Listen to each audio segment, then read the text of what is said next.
Hi friend, green আর্থে আপনাদের স্বাগত। বন্ধুরা, শীতের শুরুতে ফুল দিয়ে শুরু করছি। সুন্দর সুন্দর এই ফুলগুলো আপনারা উপভোগ করুন। আর আজকে যারা আমার সাথে প্রথম আছেন বা সাবস্ক্রাইব করেননি, প্লিজ সাবস্ক্রাইব করবেন আর সাথে থাকা বেল বটন অন করে দেবেন। বন্ধুরা, কমেন্ট করবেন। আপনাদের একটা কমেন্ট আমার কাছে অনেক গুরুত্বপূর্ণ। তো চলুন আজকের ভিডিও শুরু করা যাক। আমি আজকে এই বাঁশগুলো কাটছি। এই বাঁশগুলো এনেছিলাম দুর্গাপূজার প্যান্ডেল থেকে। ভীষণই শক্ত, কাটতে পারছি না। তাও কয়েকটা আমি সরু সরু করে কেটে নেব। আমি টমেটো গাছের এটাকে মাচা হিসাবে ব্যবহার করব। টমেটো গাছের যদি না আপনারা কোনো অবলম্বন দেন, কিন্তু টমেটো গাছের গ্রোথ হবে না বা বাড়বে না, আর খুব তাড়াতাড়ি এটা মারা যাবে।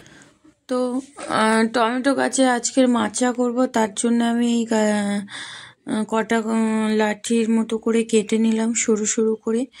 বন্ধুরা, এখন আমি দেখুন এইভাবে পাশাপাশি সব টবের পাশাপাশি বসিয়ে দেবেন। দিয়ে এগুলোকে আমার এখন দড়ির সাহায্যে বাঁধতে হবে গাছগুলো মোটামুটি অনেকটাই বড় হয়ে গেছে আর প্রত্যেকটাতে ফুল চলে এসছে। তো একা আমি এগুলো করছি কারণ আমার ক্যামেরা ধরার বা কোনো কিছু করে দেওয়ার লোক নেই। তো একটুখানি ক্যামেরাটার প্রবলেম হতো, আর আমি একটা জায়গায় রেখে আমি এই ভিডিওটা করছি। তো এখন আমি এগুলোকে বাঁধবো। তো এগুলো বাঁধার জন্য যদি আপনারা টুন দড়ি ব্যবহার করেন তো খুবই ভালো, গাছের কোনো ক্ষতি হয় না। তবে সব রকম দড়িতেই হয়। আর যে কোনো নরম, যেহেতু টমেটো গাছের কাণ্ডটা অনেকটাই নরম, তো সেক্ষেত্রে আপনারা টমেটো গাছের টুন দড়ি যদি ব্যবহার করেন তো খুবই ভালো হবে। টুন দড়িটা দিয়ে আমি দেখুন খুব আলতোভাবে এগুলোকে বেঁধে ফেলছি। কোনো বাগান করতে গেলে এমনি এমনি তো একটু হয় না, তার একটুখানি কেয়ার যত্ন লাগে।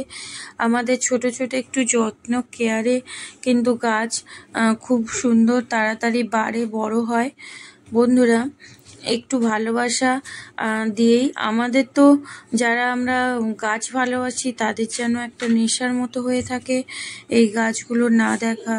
তারা কেমন আছে, তারা কতটা বাড়ছে, তাদের কি মানে গ্রোথ আসছে বা কি, এগুলো না করলে যেন আমাদের রাতের ঘুমও আসে না।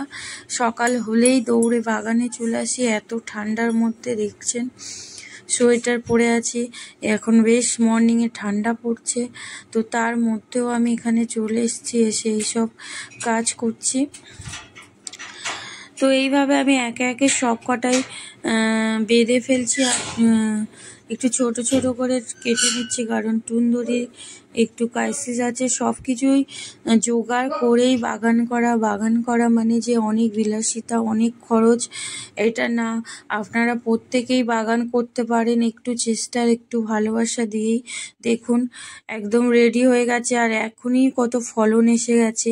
কিছুদিনের মধ্যেই এর অনেক ফলন হবে। আর একটা গোড়ার আপনারা পাতাগুলো কেটে ফেলবেন, তাহলে অনেক দিন ধরে বাঁচবে।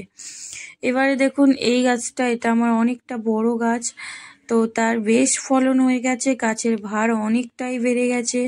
আমি এখানে একটা গাছের ডাল দিয়ে এটাকে মাচা মতো করে দিয়েছি। তো বন্ধুরা, আজকের মতো এইটুকুনি। আপনাদের আমি আপডেট দেবো পরে আমার ওই টমেটো গাছগুলোর ভিডিওতে।